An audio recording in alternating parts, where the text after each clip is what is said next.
This video is a detailed, beginner-friendly, step-by-step guide on how to degree your camshafts on a double overhead cam engine.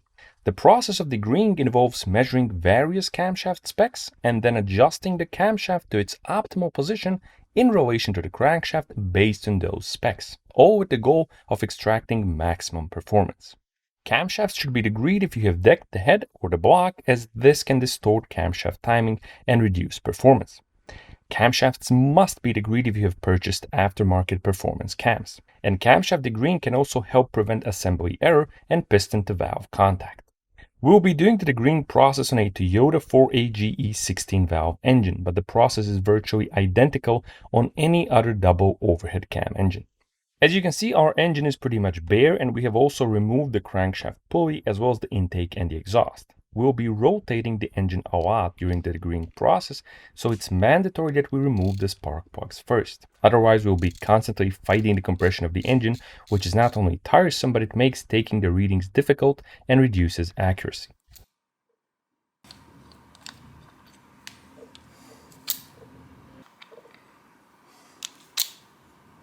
In order to degree the camshafts, we of course need to access the camshaft, and to do that, we need to remove the cam cover.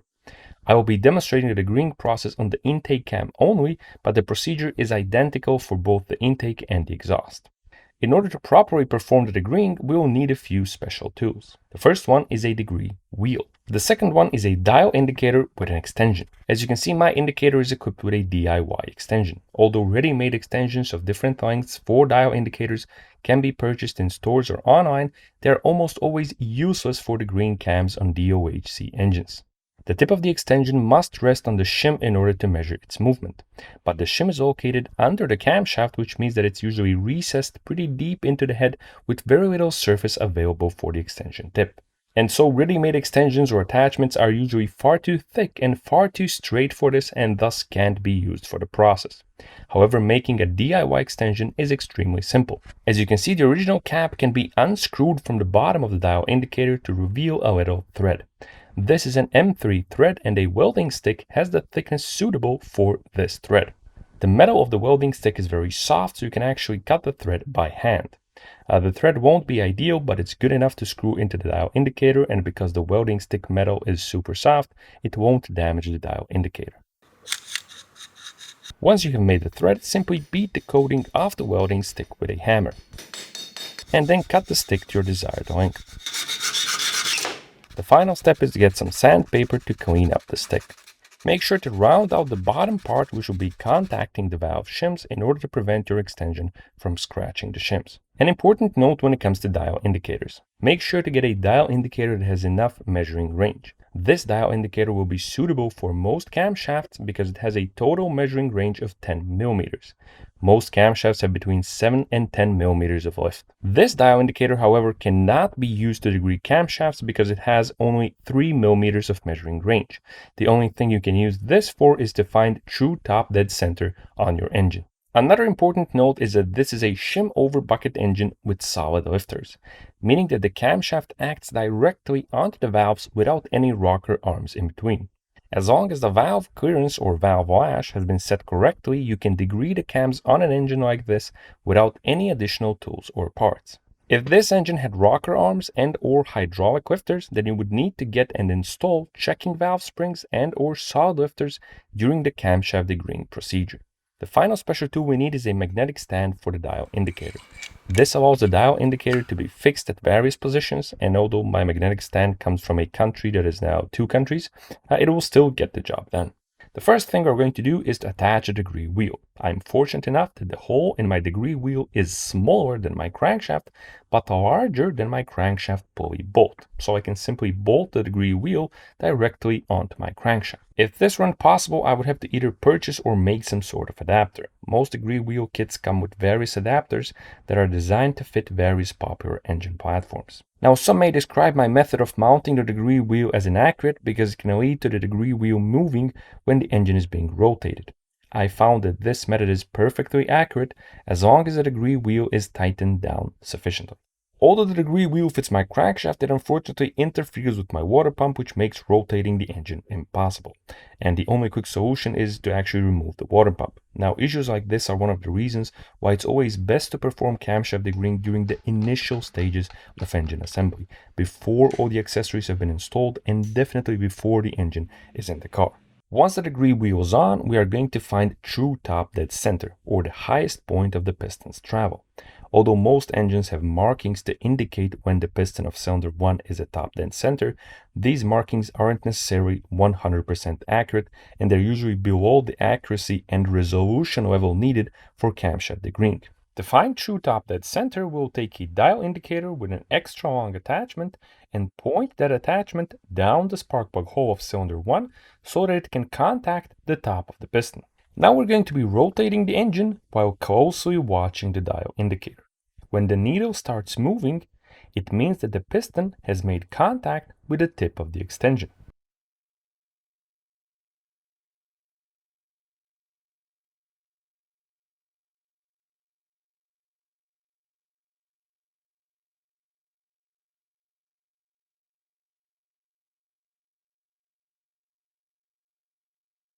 The needle reaches this point and then changes direction. In other words, the piston reaches the highest point of its travel and then starts traveling downward. We will rotate our engine to this spot and leave it here. Now we're going to make a little pointer for the degree wheel. I will take this unused hole and install a bolt in it without bolting it all the way down. Next, I'll take a piece of wire, twist it into a hook, and place the hook under the bolt.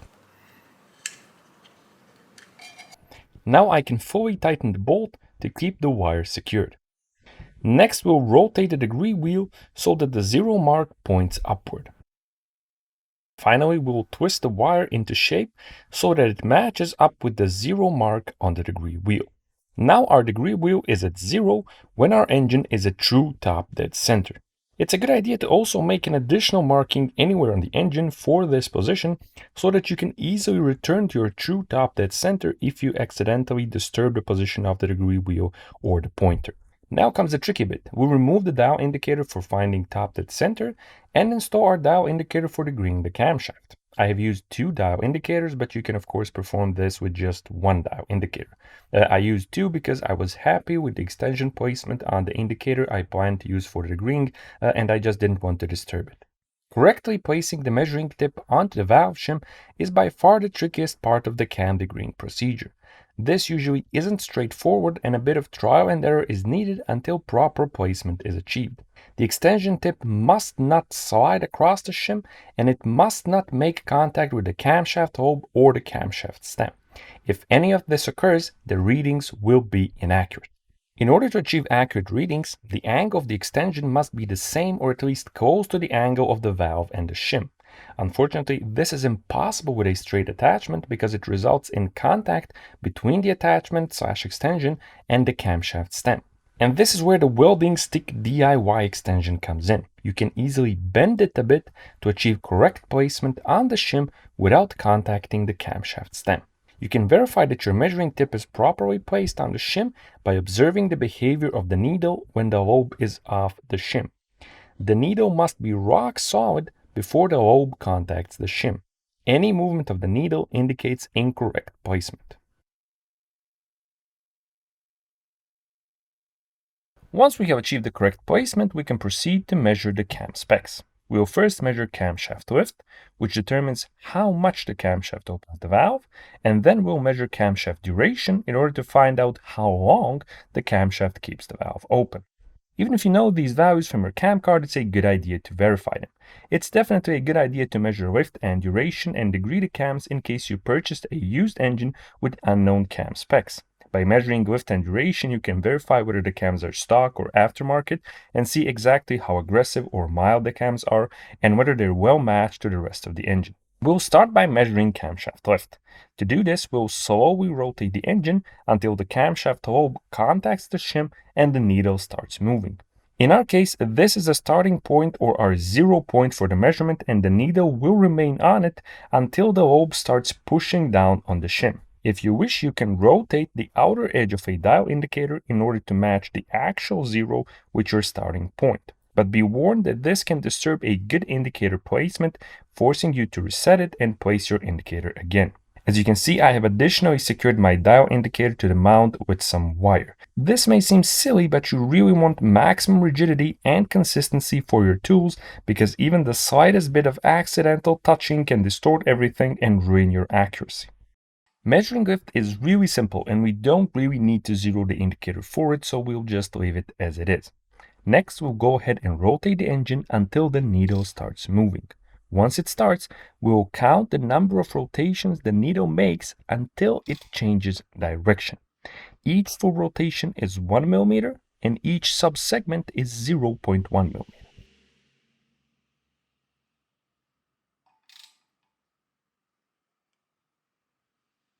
As you can see, the needle changes direction right at our starting point, and it does so after making 8 complete rotations, which tells us that our camshaft has exactly 8 mm of lift.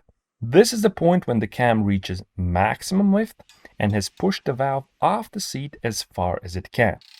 After this point, the valve bucket starts returning to its original position. Another quick and easy way to measure camshaft lift is to simply use a vernier caliper. Measure the cam at the base circle, and then measure at the highest point of the lobe. Subtract the two values to get the cam lift. This is obviously a bit less accurate than the dial indicator method, but it's still a quick and easy way to get a good, relatively accurate lift value. It's especially useful if you're buying used cams from someone and you need a quick method to verify whether the camshaft has the advertised specs. Next up, we're going to measure camshaft duration.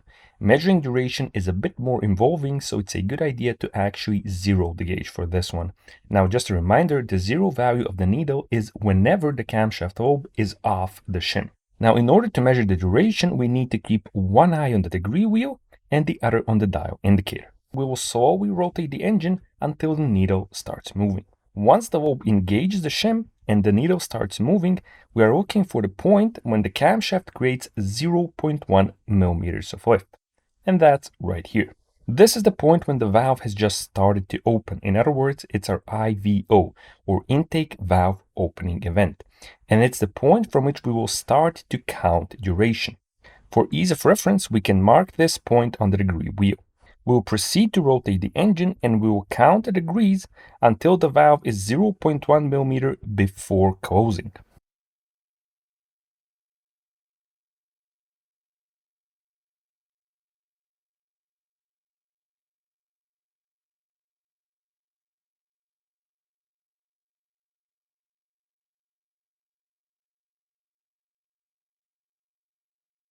We know that our cam has 8 mm of lift, so we can easily anticipate when the final 0.1 mm before the zero mark will happen.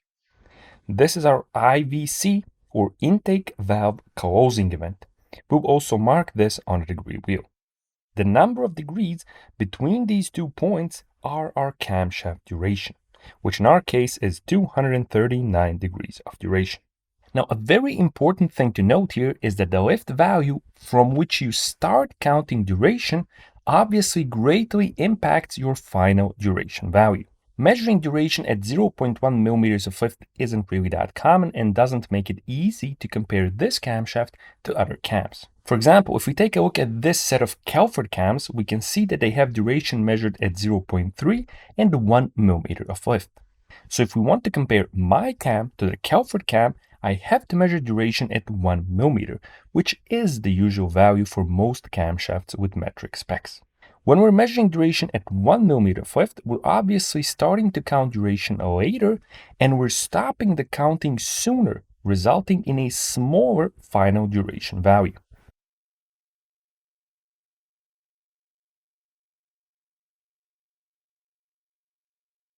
As you can see, when measured at 1 mm of lift, my cam only has 210 degrees of duration, making it less aggressive than the Kelford camshaft.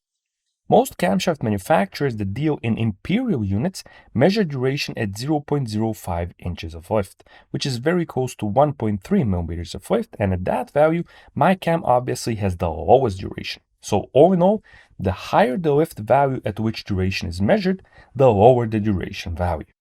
Now, some manufacturers publish only what's called an advertised duration. Unfortunately, that number is a bit useless because it doesn't tell you at what amount of lift the duration was measured. If we observe this page which advertises the Tomei Pond cams, we can see that apparently the cam has 264 degrees of duration, but you don't know the lift at which it was measured.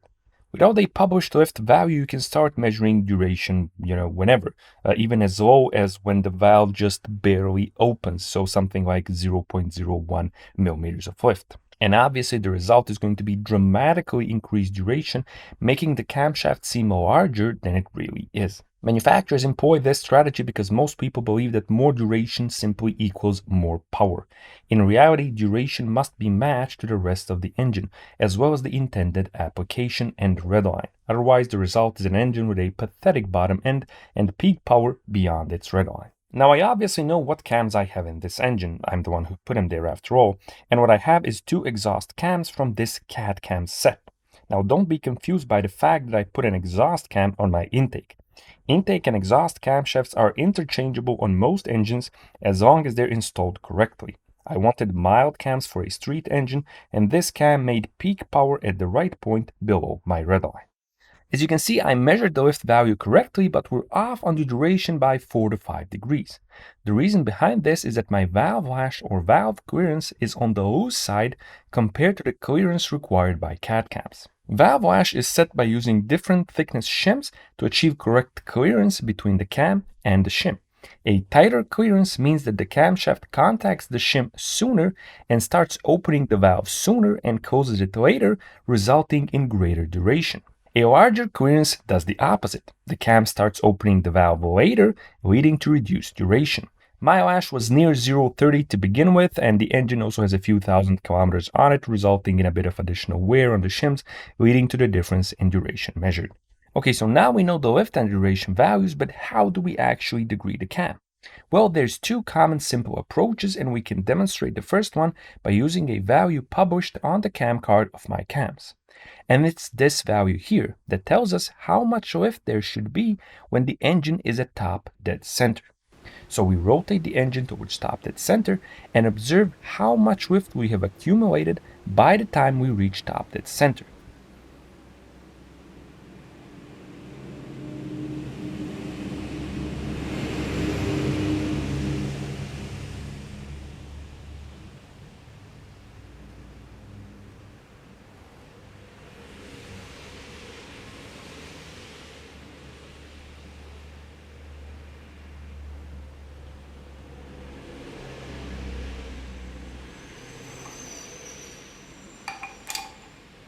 And as you can see, our lift value by the time we reach top dead center is too high. It's larger than required by the manufacturer and must be adjusted. But unfortunately, the stock cam gears are completely fixed and you can't really adjust anything with them. And this is why they must be removed.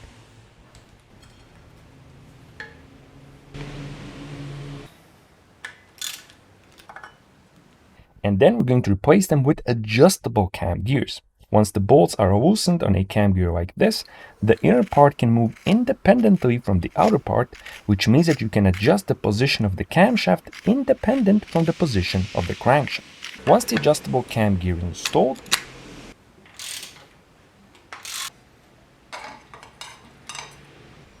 we'll rotate the engine to top dead center again.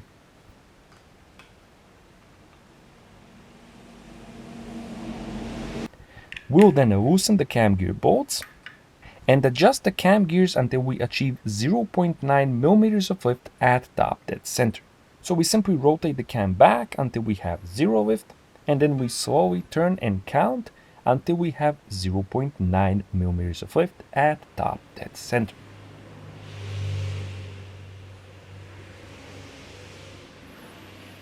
And voila, we have just degreed our camshaft.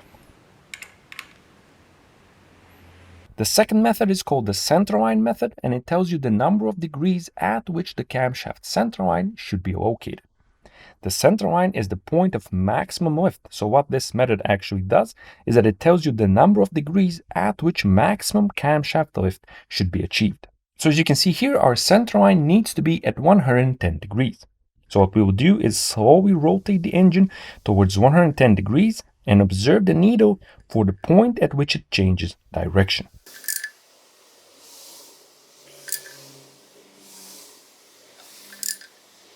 And as you can see, in our case, maximum lift actually occurs at 105 degrees, so earlier than required. In order to fix this, we'll rotate the engine to 110 degrees and then adjust the camshaft right up to the point where the needle changes direction.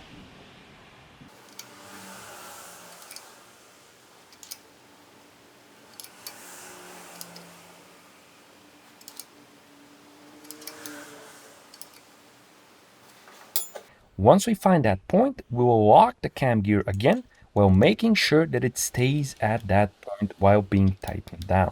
So that's the second method of degreeing your cam to ensure that it's installed in the correct position. It's a good idea to use both methods for degreeing in order to verify your work, because degreeing the camshaft using one method should also result in the correct values if you measure using the other method afterwards. Also, as you can see, I'm working from my garage and using cheap dial indicators from Banggood together with a Czechoslovakian mount and what may be described as a less than ideal degree wheel mounting method. But even if my measurements and degreeing were off by a few degrees, which as you have seen they weren't, but even if they were, they would still be infinitely better than not degreeing your camshaft at all. This is something you can do yourself with minimal investments in tools that can help your engine realize its full potential.